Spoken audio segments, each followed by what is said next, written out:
የምትቀርጻትን እንጂ የተቀረጸችውን አታውቅም። ከዚህ በኋላ አባባ እንድትለኝ ነው ወይም ደግሞ ቤብ እንድትለኝ ነው የሚያገባው። ያንተን አቅምና የእሷን አቅም በጭራሽ አታነጻጽር።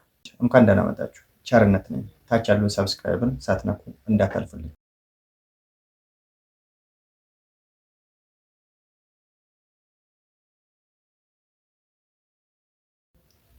ሀሳባችንን ከመጀመራችን በፊት ቅድመ ታሪክን ማየት አስፈላጊ ነው። እግዚአብሔር ሁሉን ነገር ካዘጋጀው አዳምን ከፈጠረ በኋላ የሰው ልጅ ብቻውን ይሆን ዘንድ መልካም አይደለም፣ የሚመቸውን ረዳት የምትሆነውን እናዘጋጅለት አለው። መልካም አይደለም የሚለውን ቃልን ስታስቡት አንድ ነገር እንዳለ ያስታውቃል፣ ወይም ደግሞ አንድ የጎደለ ነገር ሙሉ እንዳልሆነ ያስታውቃል። ስለዚህ የምትመቸውን ሔዋንን ከጎኗ ሲፈጥርላት አዳም ምን አለ? ይቺ ከአጥንቴ አጥንቴ ናት ከስጋዬ ስጋዬ ናትና ሴት ትባል ብሎ ስም አወጣላት ማለት ነው። እያንዳንዱ ነገር ሙሉ እንዳልሆነ ወይም ደግሞ ቀስ በቀስ በፕሮሰስ ሙሉ እንደሚሆን እናረጋግጣለን። ይህንን ለማረጋገጥ አንድ ሰው ሙሉ የሚሆነው ከእናትና ከአባት ሲወለዱ እንኳን የትኛም ነገር በመጀመሪያ ጉድለት እንዳለ ያ ጉድለት ደግሞ ቀስ በቀስ በሂደት ወደ ሙሉነት እንዲመጣ ያረጋግጥልናል። ፍቅርም በሉት ትዳርም በሉት። ይህንን ምሳሌው አንድ ሕፃን ወደ ሙሉነቱ እንዴት እንደሚቀየር ባልና ሚስት ወይም ሴትና ወንድ ሩካቤ በፈጸሙ ጊዜ ከሴት ደም ከወንድ ደግሞ ዘር ይከፍልና በሴቲቱ ማህፀን ውህደትን ያደርጋል። በዚህ ጊዜ አዲስ ህይወት ይጀምራል፣ ጽንሱ ይፈጠራል ማለት ነው። ይህ ጽንስ ነፍስ ያለችውን ነው እንጂ የዘርና የደም ውህደት ብቻም አይደለም። ስለዚህ እያንዳንዱ ነገር የራሱ የሆነ ሂደት አለ ወደ ሙሉነት የምንሻገርበት።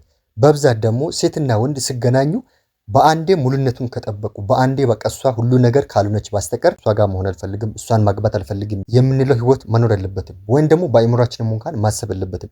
ሁሉ ነገር በጊዜ ሂደት የሚፈጸም ነገር ነው ማለት ነው። ፍቅረኛ ከያዝን በኋላ ወይም ደግሞ ለመያዝ እኛ ምክንያት ሊኖር እንችላለን።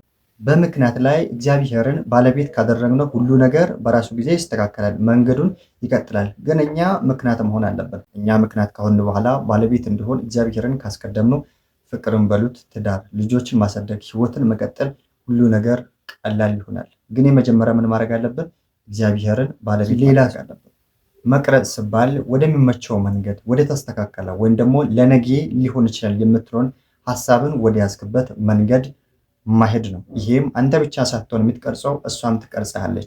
ቀስ በቀስ ወደ ሙሉነት ትሸጋገራለች። ሁሉም ሰው የራሱ የሆነ ጉድለት አለ፣ የራሱ የሆነ እንከን አለ። ያን ነገር ግን ቀስ በቀስ እየተደጋገፈ ይሄዳል።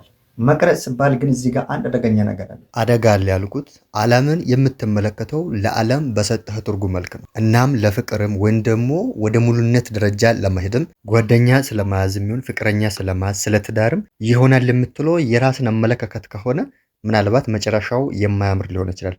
ስለዚህ ያንተን አመለካከት ብቻ ሳይሆን የእሷን የመመለከት እና ደግሞ ይሆናል የምለው ከዚህ በፊት ብዙ የተጻፉት ነገር አለ፣ አባቶቻችን ያሳለፉት ታሪክ አለ። እነኚህን ሁሉ መሆን አለበት የሚለውን መቅረጹ ነው እንጂ የራስን አመለካከት ብቻ መቅረጽ ገደል ይከታል። ይህንን ጥንቃቄ ማድረግ ያስፈልጋል። ብዙ ጊዜ ወንዶች የምንፈልገው የተሟላ ነገር፣ ሃይማኖተኛ፣ ቤተሰብን የሚታከብር፣ ራሷን ያስከበረች፣ በትምህርት ላይ ጥሩ ደረጃ የደረሰች፣ ድንግልና አላት፣ ከቻለችን ወደ ቅድስና ደረጃ እንኳን ከፍ ያለችው ብትሆን ምናምን ተብሎ መስፈርት ይደረደራል። ግን ይሄ ሁሉ አናገኝም። ሙሉ በኩሉ እግዚአብሔር ነው እንጂ ሰው ላይ እንከኖች ይኖራሉ። ያን እንከኖችን በመደጋገፍ በማውራት ወደ ሙሉነት ደረጃ ይደረሳል እንጂ በአንድ ሙሉነት አይገኝም። አንተ ጋር የሌለውን ነገር ደግሞ ሰው ጋር መፈለግ ይሄ ብልግና ነው። ወደ ሙሉነት ደረጃ ለመድረስ ሁሉ ነገር ሂደት ነው። አንተ እሷን ትሰራለህ፣ እሷም ደግሞ አንተን ትሰራለች። መጠናናት ጊዜ ወይም ደግሞ እጮኝነት ጊዜ የሚባለው አንተም እሷን የምታውቅበት እሷም አንተን የምታውቅበት መንገድ ስለሆነ ይሄ መንገድ ወደ ሙሉነት ደረጃ የሚወስድ መንገድ ነው ማለት ነው። ሙሉ የሆነችውን በመፈለግ እሷን አገኛለሁ ብሎ እየቆየ በሄደ ቁጥር እድሜም ከሄደ በኋላ ተስፋ መቁረጥ ይሆናል። ብዙ ሰዎችንም ልታውቁ ትችላላችሁ። ምን ይላሉ? ከዚህ በኋላ እኔ አላገባም፣ በቃ የማግባት ቻንሴ አልፎልኛል። ድሮ ሲያማርጥ ነበረ፣ አሁን ደግሞ ያለ ምርጫ ሊያገባ ነው ብሎ ወደ ያልሆነው ትዳር ይገባሉ ማለት ነው።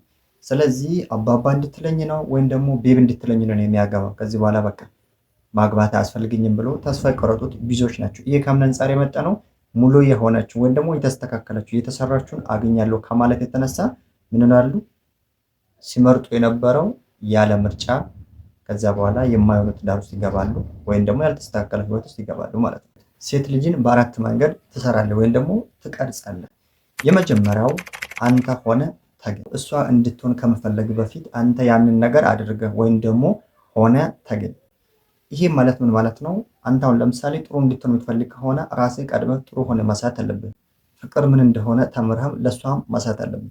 ስለዚህ አንተ ሆነ ከተገኘህ እሷም የመሆን እድሏ ሰፊ ነው ማለት ነው። ስለዚህ ሆነ መገኘት ከቻልክ የምትሏትን ታገኛታለህ። ሁለተኛ በማውራት ይሄ ብዙ ጊዜ የእጮኝነት ጊዜ ራሳችሁን የምታጠኑበት ለወደፊት መሰረትን የምጥልበት የእጮኝነት ጊዜ በማውራት የምታሳልፍበት ነገ ላይ ምን መሆን እንዳለብህ፣ ምን እንደምትጠላ፣ ምን እንደምትወድ ወይም ደግሞ ምን አይነት ነገር እንደሚያግባባ የምታወራበትና ሁለታችሁም የምትግባቡበት ጊዜ ነው። ያ ጊዜ አለፈ ማለት ሁለተኛ ተመልሶ የማይመጣ ጊዜ ነው። በማውራት ከእሷ ጋር የምትተዋወቅበት ህይወትን ምን እንደሆነ የምትወስንበት የማውራት ጊዜ እጮኝነት ጊዜ ይባላል። ስለዚህ ያ ጊዜ በትክክለኛ መንገድ ማሳለፍ ያላጥፋል። በእጮኝነት ጊዜ ላይ ስታሳልፉ እርስ በርሳችሁ እንድትጠናኑ ወይም ደግሞ ያልተስተካከለው መንገድ እንድታስተካክሉ እርስ በርሳችሁ እንድትነጋገሩ የሚሰጥበት ሰዓት ነው። ሶስተኛ በተግባር ያወራኸውን ነገር በተግባር የምትገልጽበት ነው።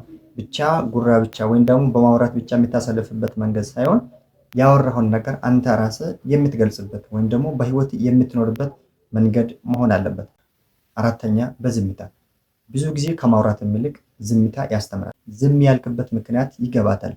በህይወታችን ላይ ዝምታ የራሱ የሆነ ቫልዩ አለው፣ የራሱ የሆነ ሞገስ አለው፣ የራሱ የሆነ ክብር አለው። ዝም ማለት ማኩረፍ ሳይሆን አንድን ሰውን ለማስተማር አንድን ሰውን ለመቅረጽ የምትጠቀምበት መንገድ ነው። በዝምታ ታስተምራታለህ።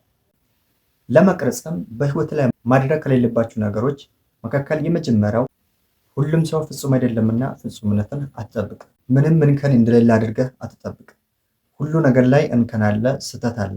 ሰዎች ነን፣ ሰው በመሆናችን እንሳሳታለን፣ ወይም ደግሞ በምንሄድበት መንገድ ላይ ስህተት ይኖራል። ስለዚህ ፍጹም እንደሆነ አድርገህ መቁጠር የለብህም። ምናልባት አንዳንዴ የመጀመሪያው ስንገናኝ ምንድን ነው ያልሆነውን ነገር ሆነን እንገኛለን፣ ያላደረግነውን ነገር አድርገናል ብለን እናወራለን። ከሚቆየው ፍቅር ይልቅ የሚፈርስ ብዙ ነው። በእንደዚህ አይነት አመለካከት የመጨረሻው ያንተን አቅምንና የእሷን አቅም አታነጻጽር። ሰብስክራይብ ማድረግን እንዳትረሱ። በሌላ ቪዲዮ እስክንገናኝ ድረስ መልካም ሁሉ ተመኘሁ።